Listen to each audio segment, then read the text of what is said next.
Good evening, friends. This is Hank, your pajama scholar, with another AGR. I believe this episode is called Two Penny Act, which is a historical reference, but I don't mean to reference a great deal of history. In fact, I spent a great deal of time this morning. First thing this morning, as I usually do, probably around 4:15 or so I could get some solid hours of work, writing, to write many pages on something that ultimately, as the day would go on, I would not discuss because it isn't as important as it was when the day began. And I reflect sometimes on some of the notes that I've taken, some of the things that I've written that may have been important. I suppose I'd be interested in things that endure, the ideas that endure, something that's has enough worth to endure.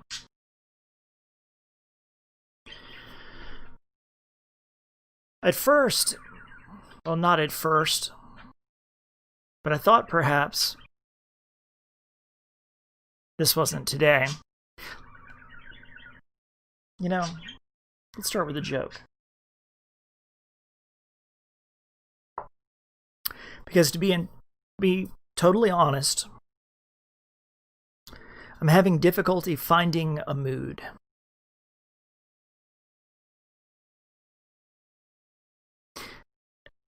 Typically, this time of year, like from around, say, the very end of October, at least until after the first of the year, I find myself possessed of this terrible, terrible depression.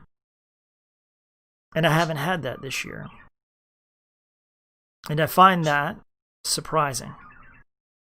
And I ask myself, what's changed? What's different?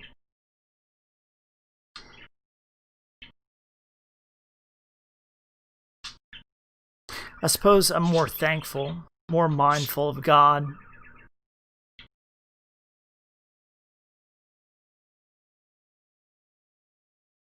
I spend more time in prayer. I spend more time in meditation. I'm not as anxious as I was. And as bizarre as it may sound, I don't feel as crazy as I once did, because I feel, and this is a shameful bit, somewhat vindicated, because my entire life I always looked at people like they were utterly and completely insane. And they called me the crazy one when they did the craziest things I couldn't reconcile nor reason. I had to reach a point where I was comfortable with my discomfort, and still I found that uncomfortable.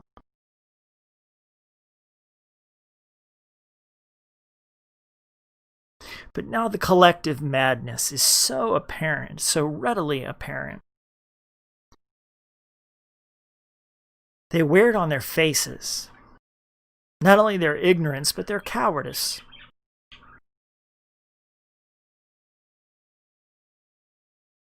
And that's the vindication I wasn't crazy at all. Maybe a different type of crazy.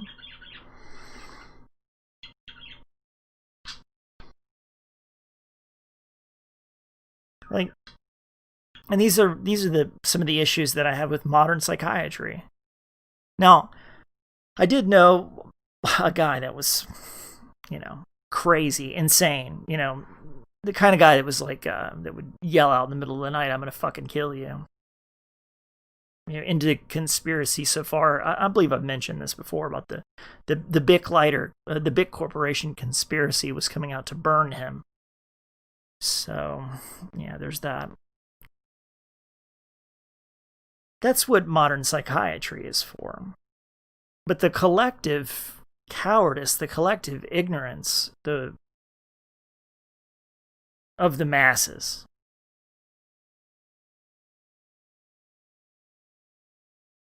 It always surprised me. Why do you people do these things? Why, when we discuss economics and we go back to Adam Smith and we look at the model for capitalism, having this basic assumption that people will act in their own self-interest. It's not true. They don't act in their own self-interest. I am at a loss to explain why people do what they do.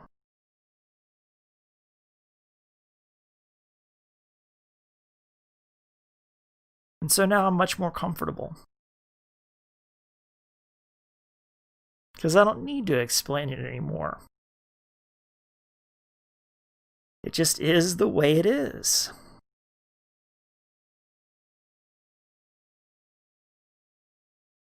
Like you could say it's a group of men, it's a group of power brokers, it's the brainwashing, it's many things. But ultimately it is the test that is always set forth for all of us in life by God, whether we choose to recognize or not. By failing to recognize God, it's just a thin veneer, it's an excuse.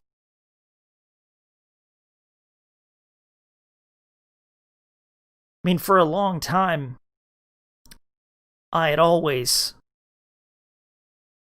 heard, I think this is how it goes for many people in religion and in Christianity and whatever their parents were, and they go into it. They don't really discover it for themselves or explore it. They're simply told, or they read, and they're given an interpretation, and they accept that this is the truth of the thing. This is the truth of Christianity. This is the truth of religion. Like, we go to church on Sunday. We sit on the hard pews. We kneel when we kneel. We stand up. We sing hymns. We light a candle. We put you in a certain type of box and bury your ass in the ground when you're dead. You pay your tithes.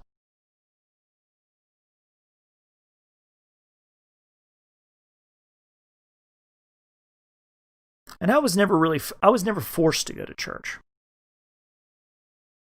Although my family was a religious one and didn't necessarily approve of me being given this option not to attend church if I didn't want to. And I didn't.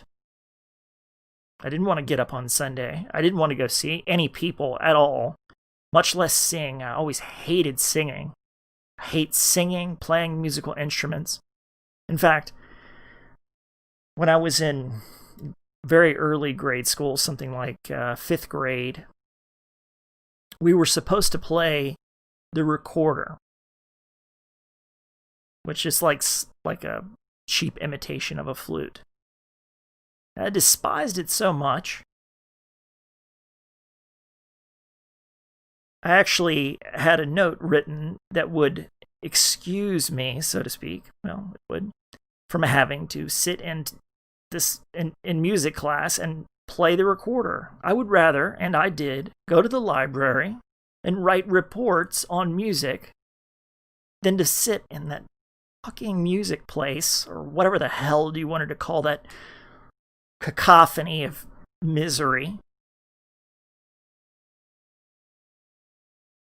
to play the recorder, write report. And it would take me, 10 minutes, 15 minutes to write a report.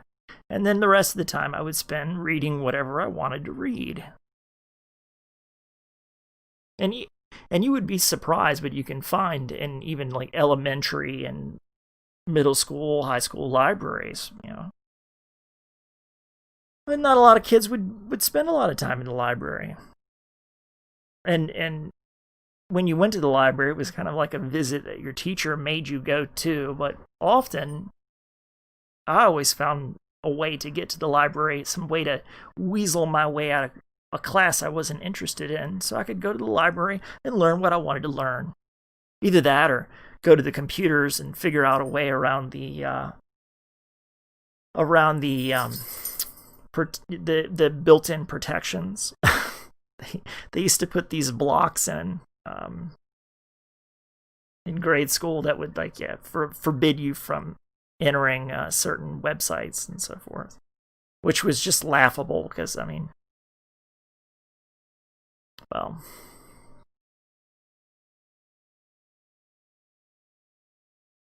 there was always a way around it.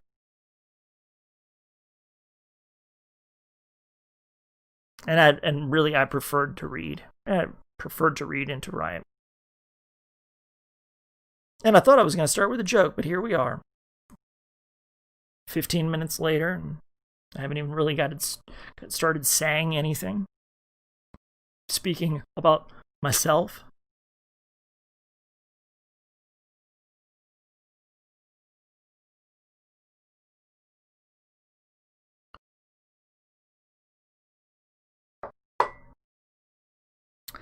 What, so you would better know me?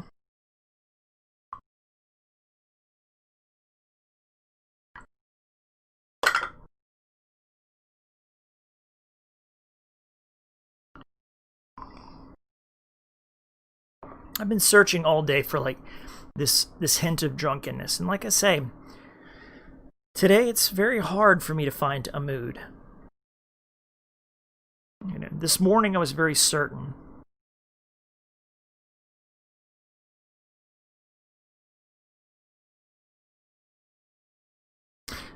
And I guess I'll visit it. I'll visit what I intended to visit.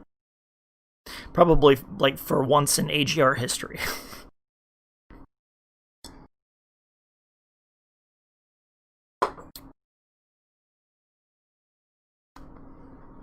Now I was going through and listing all the different channels on YouTube, kind of giving each one a little bit of a description, what I thought, perhaps so I could be able to deliver some sort of direction toward content that you may find valuable to producers, their backups, creators.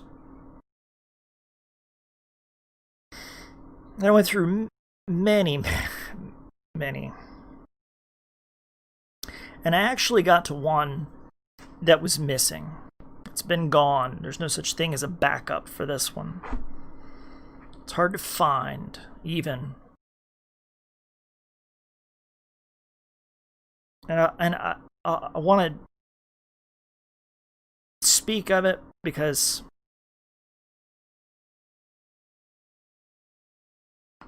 he's an important figure who I greatly admire and deeply respect. So I'm going to say what I'm going to say.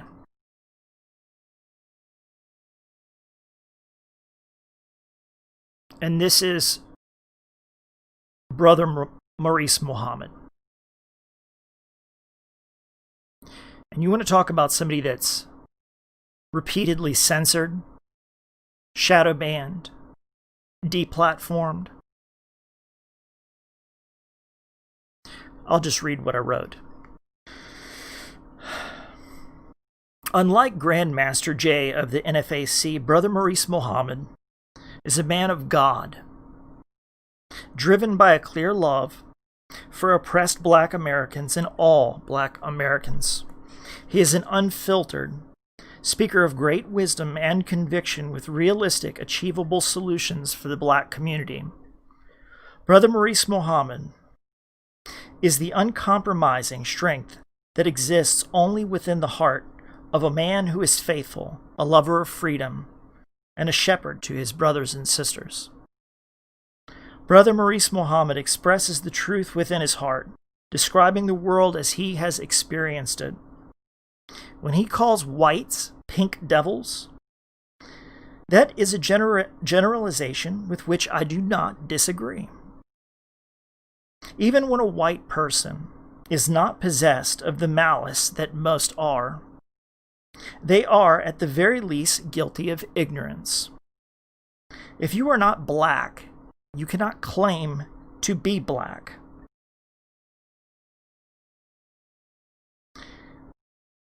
I actually wrote, if you are not Black, then you cannot claim to know what it is to be Black.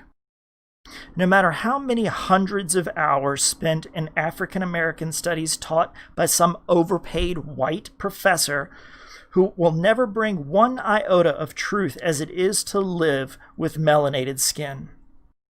You may have some knowledge. You might have read The Drinking Gourd. You might have listened to some Wu-Tang Clan, read some Frederick Douglass, own all the Nina Simone records, and even hate white people. But that'll never make you Black. Brother Maurice Muhammad is generous, even permitting me to listen, and at times comment, because I make no excuse for my ignorance. I am pleased to admit my ignorance, and I pray that the revelation of my ignorance, when proffering a perspective, will in some way be helpful in the service of Brother Maurice Muhammad's cause. It is to conduct yourself as if you were a guest in his home. When researched, because they will research you, I was asked, why do you listen to Brother Maurice Muhammad? And I replied, because he inspires me to pray. And I can most easily recognize a man of God when inspired to pray. Even absent of his presence, I am still mindful of Brother Maurice Muhammad, and I pray for him often. I pray for his health, for his spirit, for his success. I send my love to God so that he might receive that love through God. I believe all men have a calling, but few will hear, and fewer still will rise to the challenge of that calling. Brother Maurice Muhammad is a Muslim, and I have found my path through the many mercies of Jesus Christ. Sheikh Imran and Hussein and Brother Maurice Muhammad led me to a place where I find Islam very appealing. But I know that I could neither learn nor adhere to the strict tenets of the Islamic faith. I am a man of many distractions and many mistakes. My salvation depends on the blood of Jesus Christ, so I may have him as my advocate when the day of judgment comes.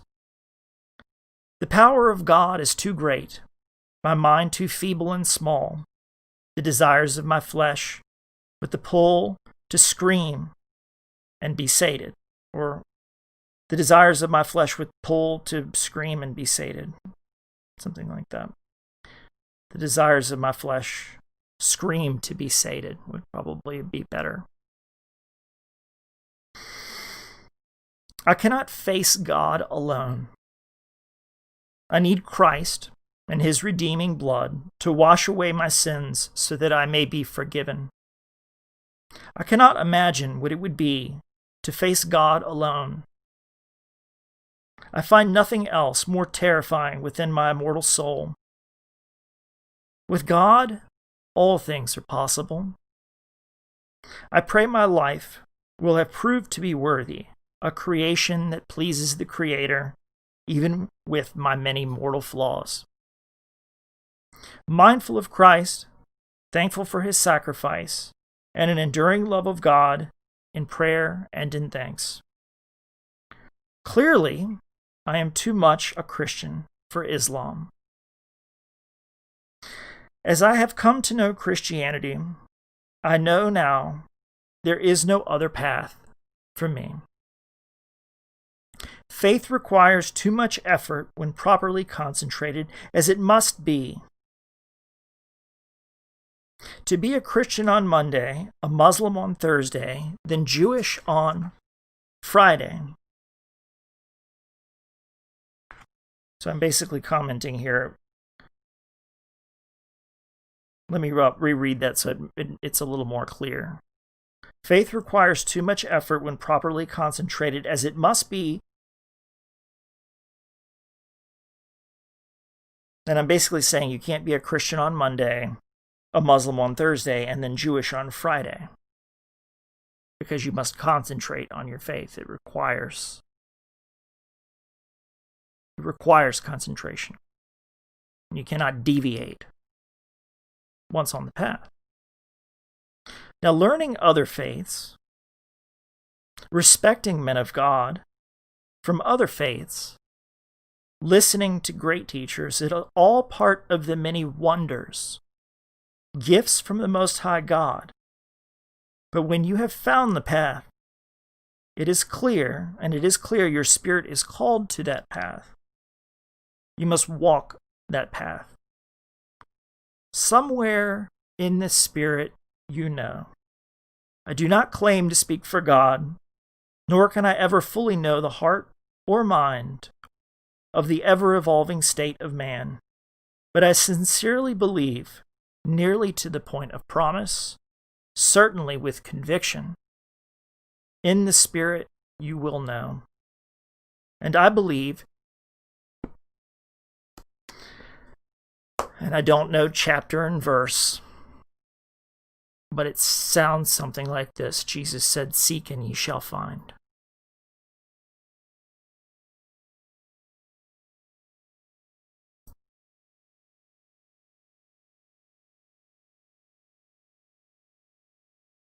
And I don't know why over the day the many distractions made that less important.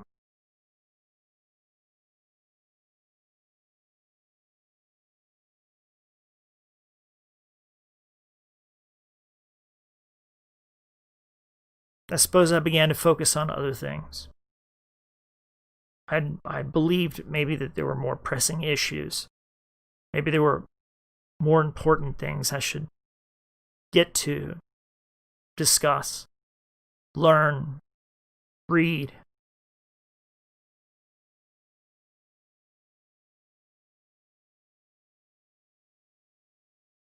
And I'm glad. I'm sincerely appreciative that God led me back to the place where I was early this morning.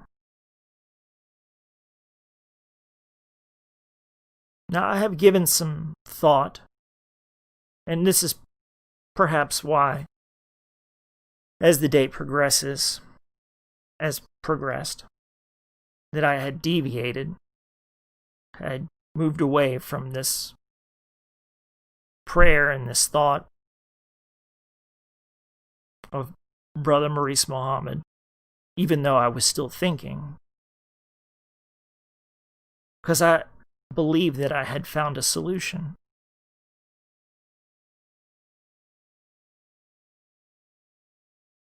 Which would be, in my mind, very simple. But I realized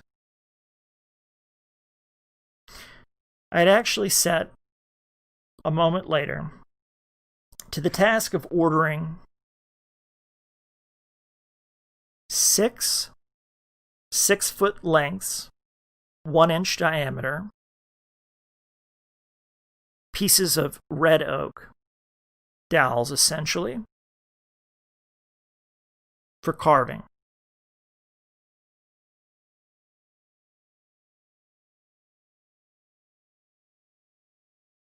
And when I presented this idea, it was met with much consternation, to say the least. It was basically a dismissal. It was basically like, I'm going to have some very unkind things to say to you if you don't get the fuck out of here right now with what you just brought me.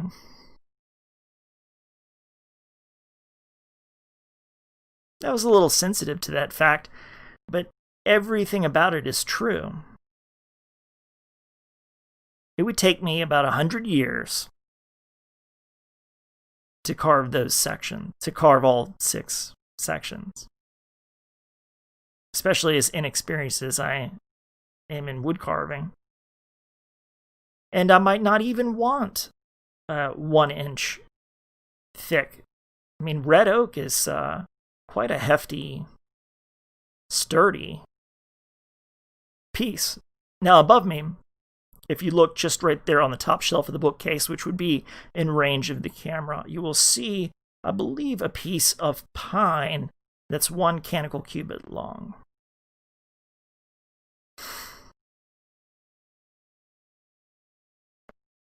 I was thinking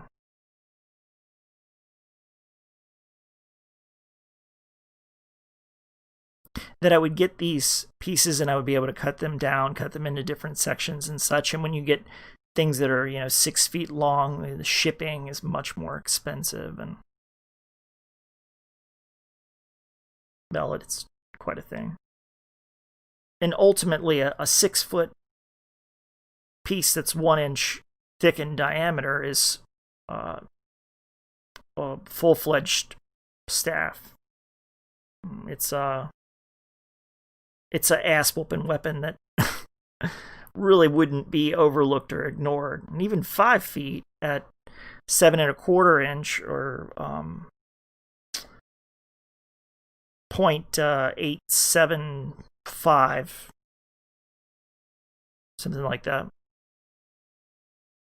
No, well, let's just call it slightly over 4/5.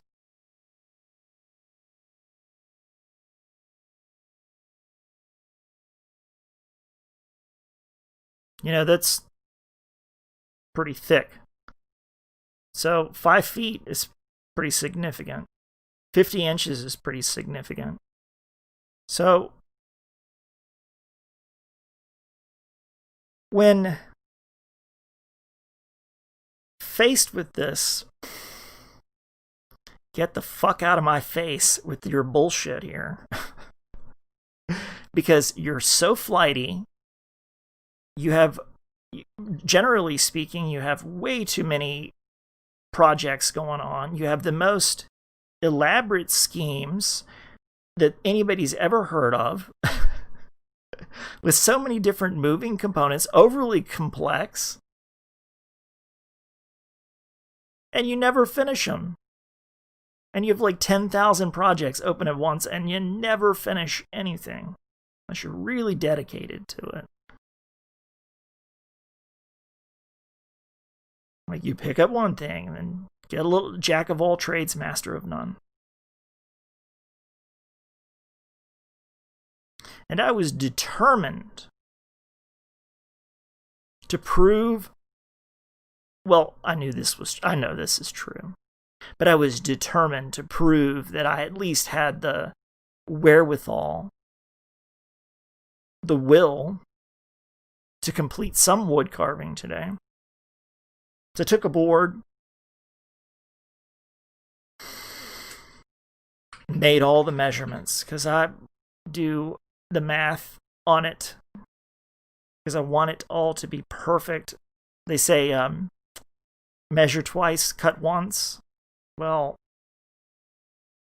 I wanted, first of all, the original piece to be the original rectangle, the very beginning, to have proportions to the golden ratio. Then centered to that, I wanted to have the perfect circle with the perfect, well, I won't go on too much further, but it just had to be. And I began to play with the design because I found the interior piece not centered precisely where I wanted it to be. It ended up always being above the center line. So I had to figure this out, and I didn't have a compass. I was using a tack and a piece of string that I would wind around a pencil to get my circle. What a simple thing it would have been for me to get a compass. But as with most things that I do, I always do it the hard way. The needlessly hard way. Overly complex. To really suffer through it so you can really appreciate and understand the essence of the thing. And I sat there and made mistake after mistake after mistake. Calculated again and again. Never even made the first cut. Only marks. And then I went to my books and my writing again. I was like, all right, well, I'm clearly not doing this properly. So I'm going to devise a way here in writing first. And then I'll know. And then when I go to do it again the next time, well, there will be no question. I already have it totally figured out. But I will buy a compass. Because that tack and the string thing, it's a real pain in the ass. Let me just say that.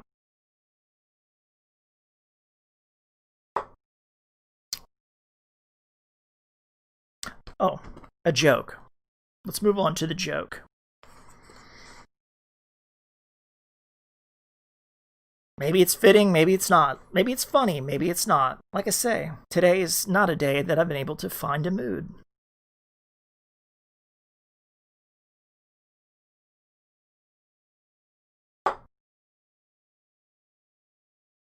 Maybe I'm just not drunk enough yet. I ask myself, maybe I should drink more. It certainly doesn't hurt my mood, nor really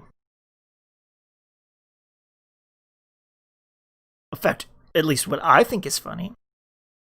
I always find myself much more entertaining.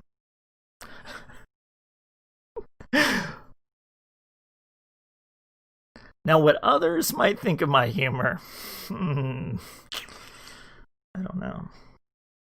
So let's steal from Isaac Asimov today. Let's just steal from his treasury of humor, because everyone knows that Isaac Asimov, he is the soul of wit through brevity, and I mean that in all sarcasm. So this is a long fucking joke, one that I could never type in a chat. You know, I like to, but there's always that sense of timing. You're only going to be a couple of lines long or whatever, so there's some continuity in your speech. I remember one morning. And yes, this is an AGR, so there are going to be what is called, what do I usually say?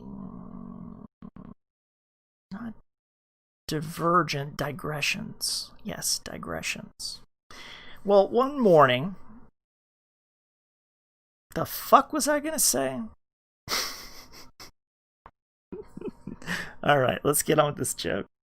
The Spartans practiced the art of being laconic, that is, of laboring to put their thoughts into the fewest possible words. The very word laconic comes from the fact that the district of which Sparta was the central city was Laconia. The most condensed Laconism in history was produced in the 4th century BC when Philip of Macedon was reducing all the Greek cities to obedience.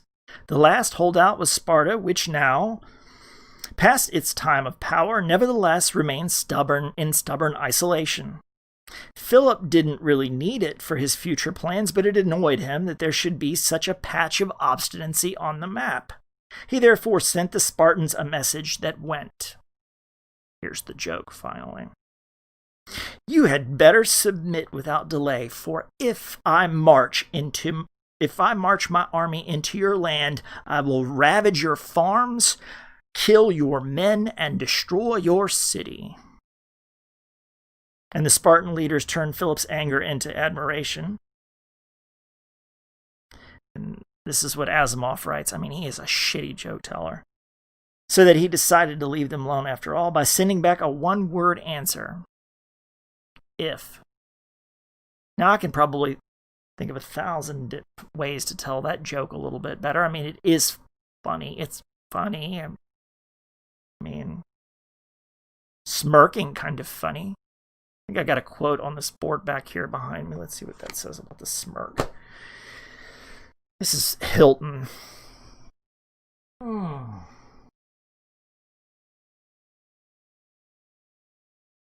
do not object to being called a sentimentalist. Because I acknowledge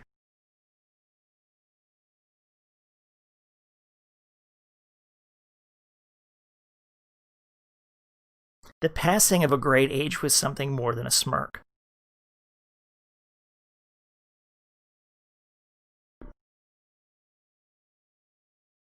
Now, Hilton wrote a book called Lost Horizon.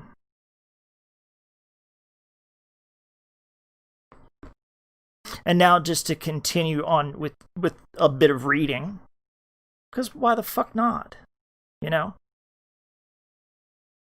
Why the fuck not?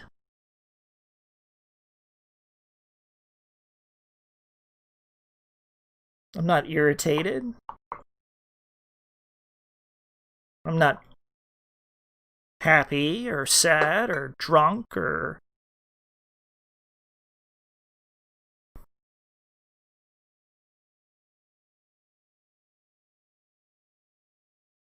I really am struggling to find a word to describe the way that I feel right now. It's somewhere along the lines of sated.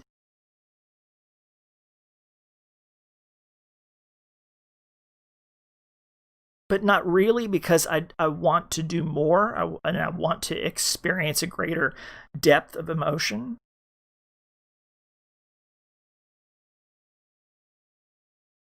It's not emptiness or a lack of emotion. It's just a kind of a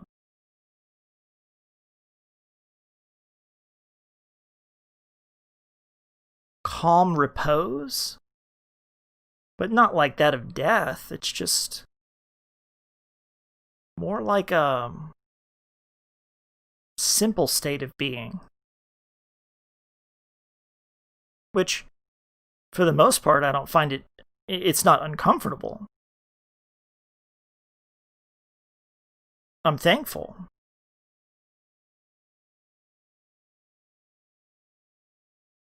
Generally, when I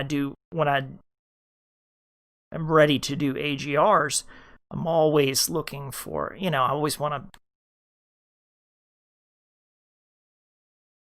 I mean, generally they come after hours upon hours upon hours of, mulling a subject over or topic over and doing different research. And there's so much bullshit going on in the world right now, and that's precisely what the majority of it is bullshit and confusion stacked upon confusions. And people that are suffering, people that are being disenfranchised, people that are in pain needlessly. Fuck ton of idiots running around doing stupid shit. I'll tell you a story. A real story, true story. Yesterday. I'll tell you a story from yesterday. I'll tell you a story from today. Because why the fuck not? I had recently bought a game called Red Dead Redemption 2 because I've been loath to get on to rebuilding Fallout for Season 6 because I find so many more studies to be pressing than to go back and rebuild a game that I still do find enjoyable. You cannot replicate a passion for a thing, and there's only so many iterations that you can do. I could still continue toward a more perfect version, but it will never be perfect enough. So,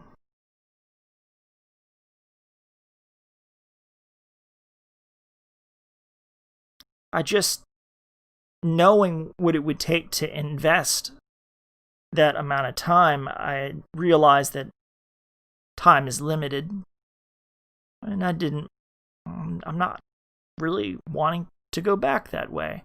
And a lot of other people that are like one-trick ponies, so to speak, for, one specific brand, like some guys like Marcel Vos is extremely good at Roller Coaster Tycoon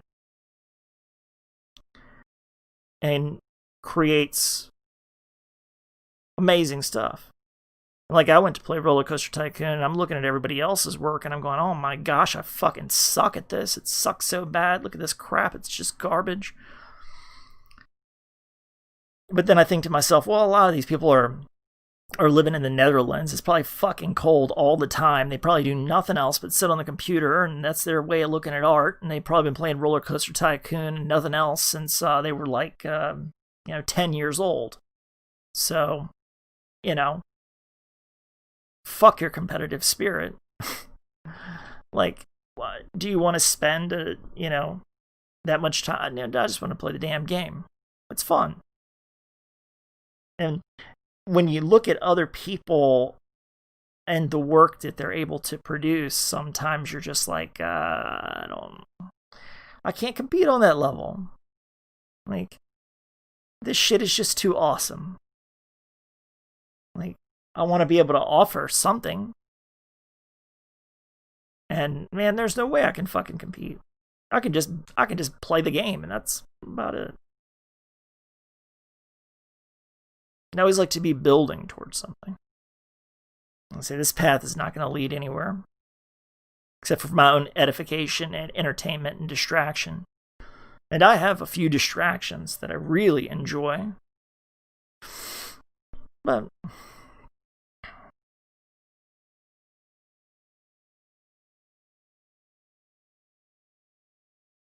anyway, I had bought Red Dead Redemption 2 for a new game to play, because when I played Red Dead Redemption 1, I was very, very good at it. I've always been good at like GTA, Red Dead Redemption. I mean, awesome level, ultimate level. Whooping that ass thoroughly. And when it comes to YouTube, for people that, only do like one type of thing, sometimes it's a good idea to fuzz out your channel a little bit. And that's what I kind of call it, fuzzing. Number one, it draws in a different audience that would not ordinarily be attracted to this type of content right now, that might just, for shits and giggles, watch it. Might look at a playlist, but really came for the game. Which leads me to another thought, which perhaps we'll get to, because it's kind of important. But I'll finish this thought. I'll finish this story first. So, to fuzz out the channel, you put your gaming videos up there, but they better be good. They better be damn good, son. Nobody want to look at a bunch of garbage. Nobody got time for that. Nobody got time for that. So they better be fucking impressive.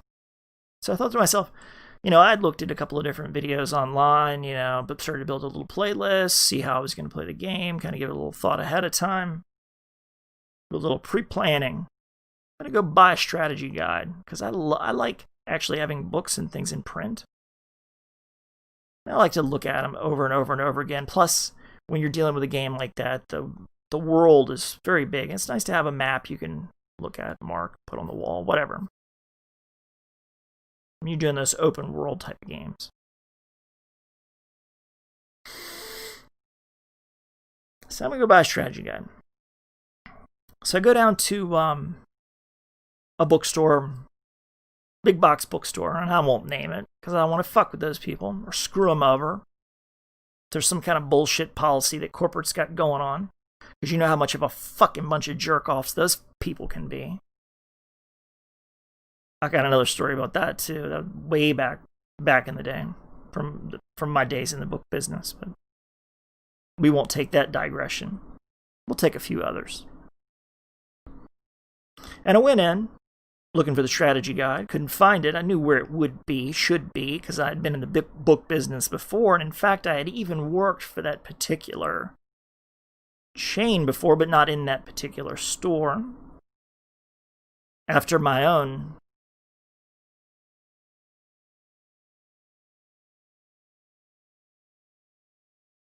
bookshop, so to speak, I guess, the bookseller, the company that I had worked for selling books, went the way of the dodo.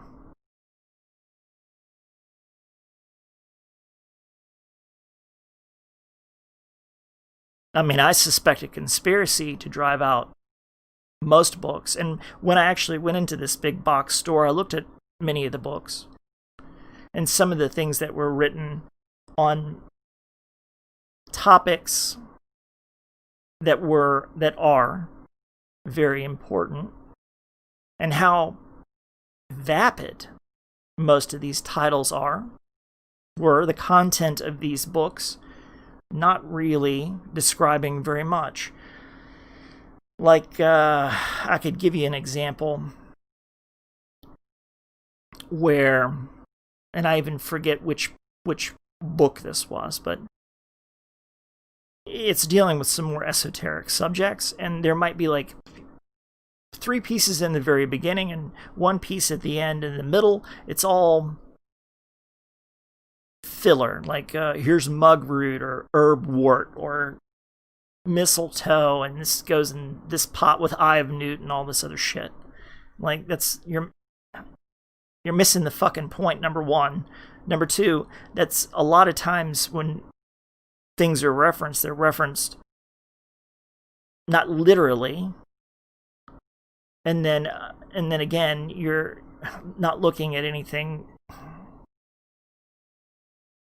Just anyway, needless to say, a lot of the books that portend that title a subject are just full of shit, full of junk, full of filler, just like mainstream media, like all the fucking garbage that's out there.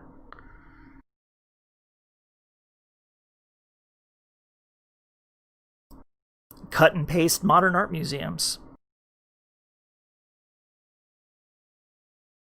YouTube, unless you know where to look.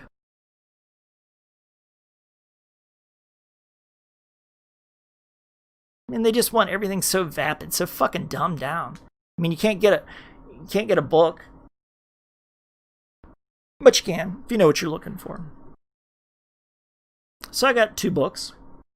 Got one here, which is a great prize. Course in Miracles. And then I suppose there's always the indispensable Secret Doctrine.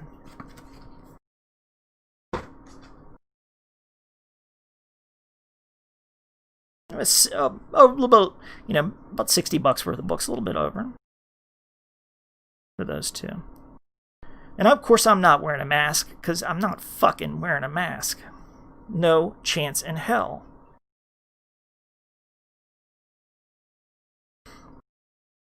I mean, talking about $70 nearly for pen and fucking ink and paper. I mean, how long ago did we create the printing press? Like, can we not print sheaves of paper all day long? And ink is not that expensive. Binding is not that expensive. And Blavatsky's been dead for how fucking long? I can't even tell you. And A Course on Miracles is I doubt that they see the majority of the proceeds from the publishing of the book. So who the fuck is getting the cut?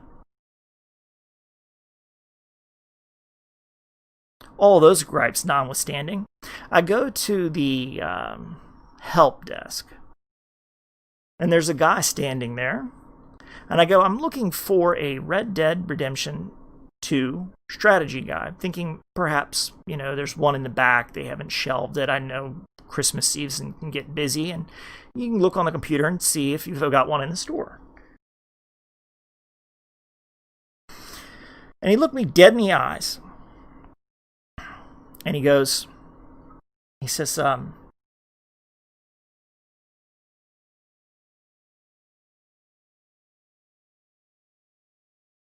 something like, are you going to wear a mask or put on a mask or something? And I just stared at him, because I was truly at a loss for words. What the fuck am I going to tell this guy? The fuck is your problem? I ask you if you got the book or not. I mean, do you have the book or not? Answer my fucking question first. You don't answer a question with a question. It's just rude. And he said, are you going to respond? And I said, no.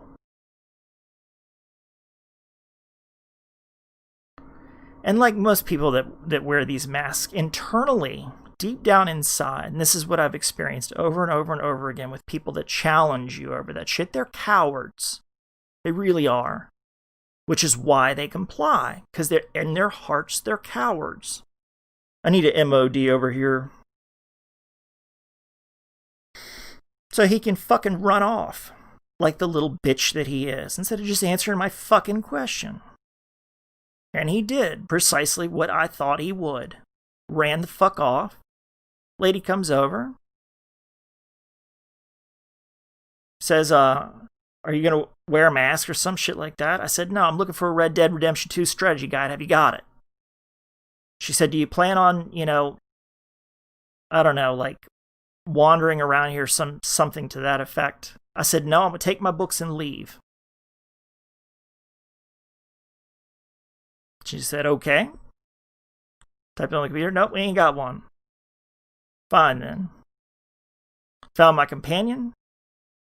Went to the front, purchased my books, and left. And then I thought to myself, well, maybe I'll go down to Best Buy. I'll check out, say maybe I'll get me a little another external. Maybe I'll get an SSD. I'm feeling in the mood for it. Feeling in the mood to patronize the economy, keep shit moving, money velocity and so forth. Patronize a business, because businesses are what? Supposed to make money? Keep a town alive? Shit like that. My traveling companion said, I'm not going with you on this one. I said, fine, I'm going. Fuck them. So I walk right in. And this young man, a little younger than me, and I'll just walk right by him. Fuck him. Walking in. If you're going to say something, say it. He's like, you got to wear a mask. Store policy. Well, I do know the law. They can serve you with a trespass if they want to. Well, you know what? I just turned around and walked out. I didn't say shit to the motherfucker. I just turned right around and walked out. Bye. There's your fucking business. Gone. I don't give a shit. I can get it on my own. I can get it from 10,000 places. Fucking order it.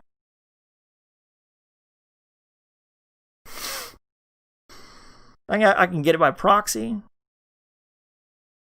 I might have even come in and bought a couple of extra products that I didn't even intend to buy, because what did I go to the original store for that shall remain unnamed? It was a Red Dead Redemption strategy guide, which might have been $20, but I ended up spending $70. That other son of a bitch didn't even let me in the fucking door. Their loss. Fuck them. But I wasn't disappointed at all. I actually went down to McDonald's and got myself a free quarter pounder with cheese for filling out the survey. So I got 2 of them, 2 hamburgers. Freaking love a hamburger from time to time.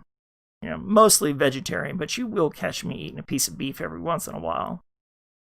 And, you know, people will down on McDonald's, but I tell you what, I like McDonald's. It's a real treat.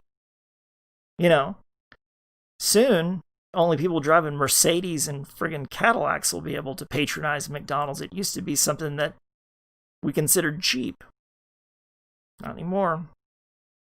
It's more of a luxury item, in my opinion, and well worth the money. Fucking love a quarter pounder with cheese. Extra ketchup, onion.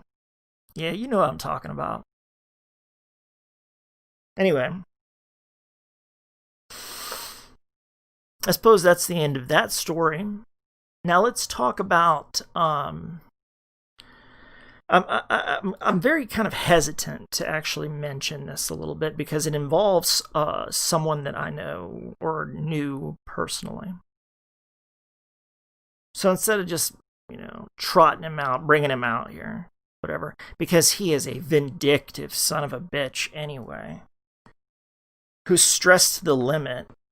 He's lost his fucking mind, as if he ever had one. Long ago, when I was in the insurance business, of course I'd sell to anybody, try to at least. And this guy's always kind of been a fucking, like, oh, I've got 1 million followers on Facebook, I've got 1 million followers on YouTube, 1 million followers, blah, blah, blah, blah, blah. And they're just sock puppets. They're just a bunch of, he's paid out the fucking ass to have somebody else like subscribe to his shit because he just produces the same garbage all the time, like you know, moving around in the Steam world like a big shot. And it's because he's borrowed nearly $700,000 worth of money to piss away in internet businesses, while the rest of everybody that's stealing his shit is just fucking laughing. Now I feel kind of sorry for the pathetic son of a bitch nowadays.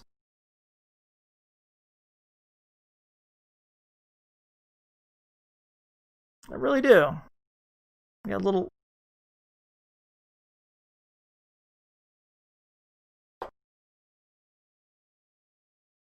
Pity might be too strong a word. Like, I oscillate between this fucking sick, having a good laugh at that poor son of a bitch, and then going, what the fuck is wrong with you? Like, you laugh at somebody else's misfortune because you, at one time, were slighted by them?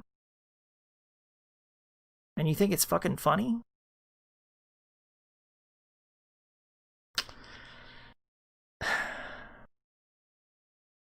No, man, it ain't fucking funny. It ain't funny. Like, I'm ashamed.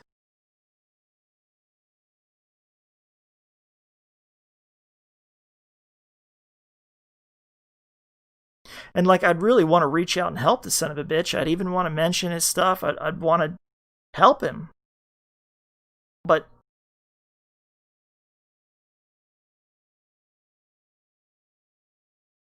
my grandmother told me one time, you can't save them all. And there are just a few people in this world that are fucking snakes. And you just gotta let them go slither their own way. And don't fuck with them. Just let them fuck themselves. As they do. Because you get too close to a snake and it's gonna fucking bite you. It's just the way it is. So that's why I'm kind of loath to mention the vindictive son of a bitch. But it is a perfect illustration of the debt plight that happens to a lot of people. And then the delusions. I mean, it's a perfect example of the delusions that many people are under when they feel wealthy by borrowing money. And then the stress that it puts them under, and the different trials and things that they go through, and the obscene amount of debt that some people accumulate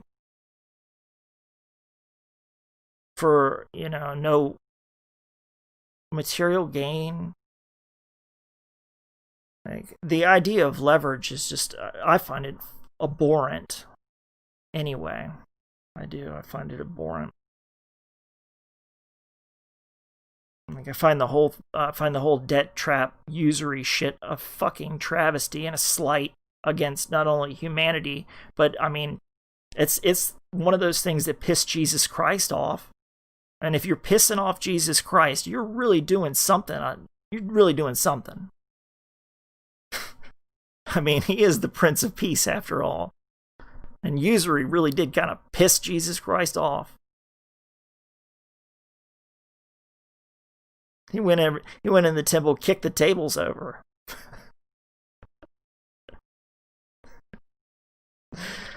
Some people sometimes, I guess, are under the misconception that Christianity is soft. It's not. It's not. When Judas sold out Jesus and the thugs came after Jesus and the disciples, the crew, so to speak. One of them, Peter, I think, whipped out a sword and cut that other guy's ear off. Wow, he was ready to roll. He was ready to rock. They were ready to go to the mat. Hey, he already told Jesus, I'll die for you. He meant it. Out come the sword. Just cut his ear right off. Jesus said, no. Those who live by the sword die by the sword. And Jesus already knew what his mission had to be.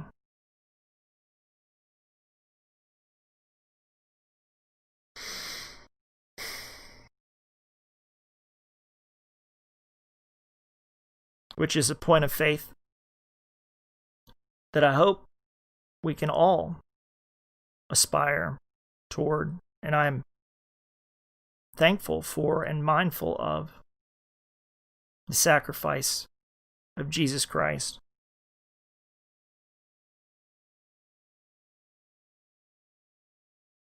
So that I may be forgiven for my many sins. To have spiritual strength in this life. And salvation for the next.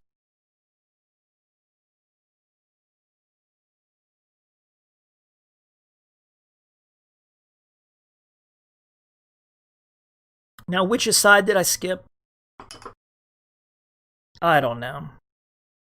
Like I said, today, I haven't really found a mood or a place in pacing. But I knew I needed to do an AGR. And when it comes to solutions and what should be done and what can we do about this, it's like I say, I've written extensively about many different ways that we can go, and many other people have too. They've talked about banking cooperatives and all sorts of things. But they're censored, driven out of existence, shadow banned. I mean, if you really look at it, all of this shit is entirely unnecessary. I mean, we're just getting fucked around. For what reason? I can't figure. I have a few speculations, but we won't even get into that today. I'll leave speculation for another day, or maybe I'll include it. I love a little bit of good speculation.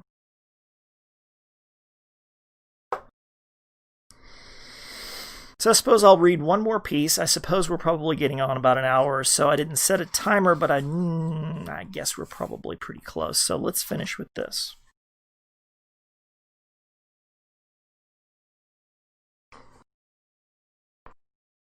And I'm reading from the Pilgrim's Progress.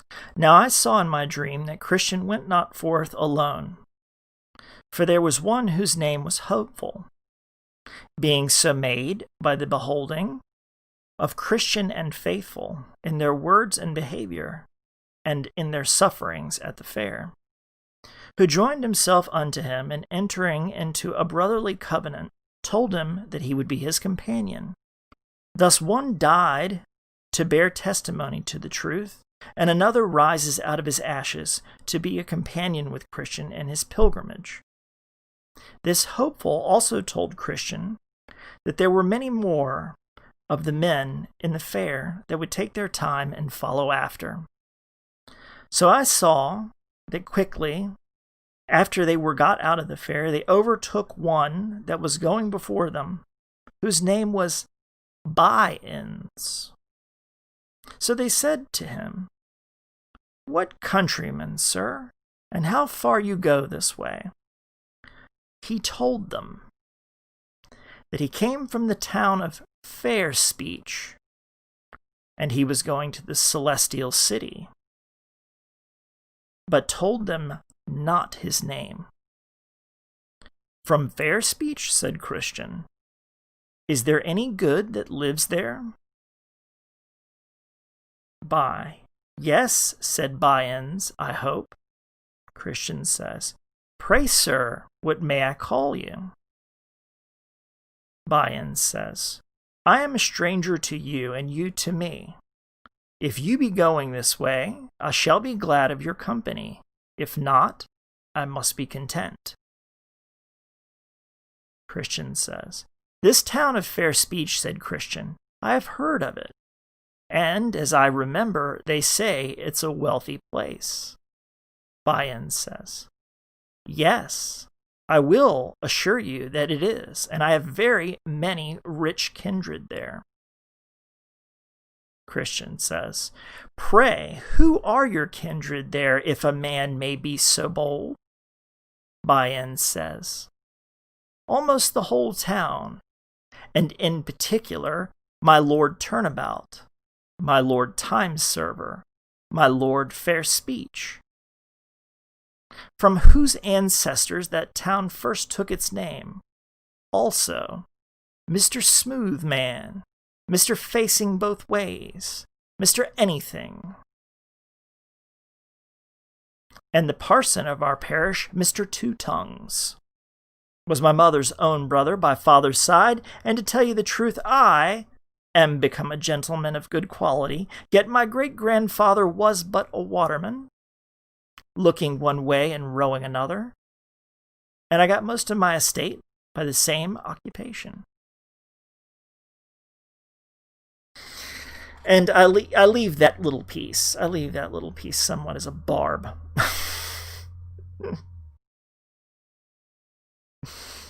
for the town of Fair Speech. It's been Hank, your pajama